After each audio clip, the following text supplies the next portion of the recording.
Oke, assalamualaikum warahmatullahi wabarakatuh. Di sini saya Danang Adam Maulana mau menjelaskan tentang support vector machines. Nah, oke, langsung saja ya. Kan kali ini saya akan berbagi salah satu teknik klasifikasi yang cukup terkenal dan banyak dipakai oleh para data scientist di luar sana, yaitu SVM atau support vector machines. Jika kita terjemahkan dari istilah Inggrisnya, maka dalam bahasa Indonesia artinya adalah mesin yang digunakan vektor sebagai pendukung atau penanda untuk membagi data ke dalam dua kelompok. Nah, dengan kata lain, SVM merupakan sebuah teknik yang menggunakan dua titik atau dua vektor yang selanjutnya dua titik ini akan membentuk garis pembatas atau sisi pembatas jika tiga dimensi atau lebih. Garis atau sisi pembatas yang dibentuk dari dua buah vektor ini disebut dengan hyperplane. Nah, untuk cara kerja SVM sendiri bisa dilihat melalui ilustrasi yang sangat sederhana sebagai berikut ini. Nah, ilustrasi SVM terlihat ada tiga garis pembatas, 1, 2, 3. Nah, masing-masing garis ini dibentuk oleh dua titik yang terdekat dari garisnya. Nah, bisa dilihat bahwa kita memiliki dua kelompok data. Pembagiannya sudah kita ketahui, oleh karena itu disebut klasifikasi bukan clustering. Kemudian tugas SVM adalah membagi dua kelompok ini sebaik mungkin. Tapi apa sih yang dimaksud pembagian yang sebaik mungkin tadi? Yaitu pembagian di mana garis batasnya bisa memisahkan dua kelompok dengan jarak terjauh antara titik terluang di masing-masing kelompok dengan garis pembatas itu sendiri. Nah, dari ilustrasi di atas, manakah garis yang paling baik atau jarak terjauh antara titik merah dan titik biru terhadap garis?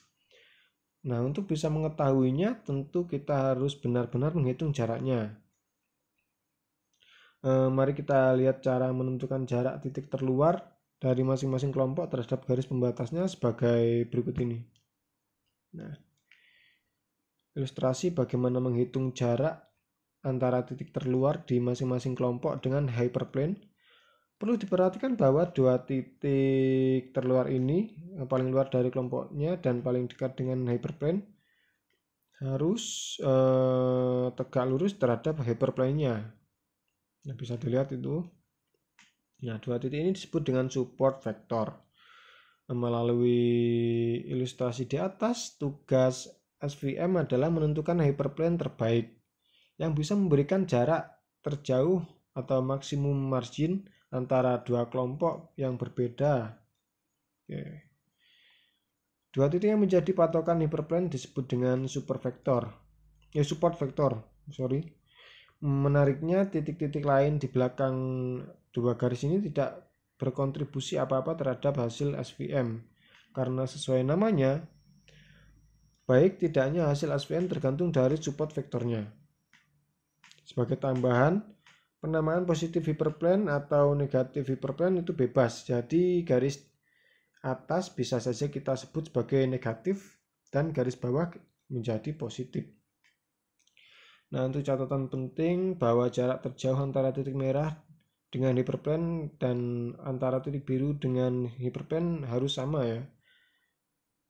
Tapi mungkin di antara kalian ada yang bingung mengapa dua titik ini disebut vektor, mengapa bukan poin saja atau bukan identifier misalnya. Jawabannya adalah karena dua titik ini adalah benar-benar vektor. Vektor adalah istilah matematika yang didefinisikan sebagai objek yang memiliki besaran magnitud dan arah, yaitu direction. Tapi kita tidak akan membahas itu lebih jauh, cukup dipahami saja ya alasan penamaan vektor. Nah, hal yang harus dipahami bahwa penamaan hyperplane sebagai garis pembatas adalah penamaan yang banyak dikenal oleh data scientist di luar sana. Anda boleh saja menyebutnya hyperplane untuk kasus dua dimensi karena memang hanya tampak sebagai sebuah garis saja, atau konsisten dengan penamaan hyperplane karena untuk tiga dimensi atau lebih hyperplane memang pembatas yang berupa plane, satu sisi pembatas, dan bukan hanya sekedar garis. Jika 3D kurang lebih akan tampak seperti ini. Nah, terlihat ada 3 garis pembatas 1, 2, 3. Masing-masing garis ini dibentuk oleh 2 titik terdekat yang terdekat dari garisnya. Oke, sekian presentasi dari saya. Assalamualaikum warahmatullahi wabarakatuh.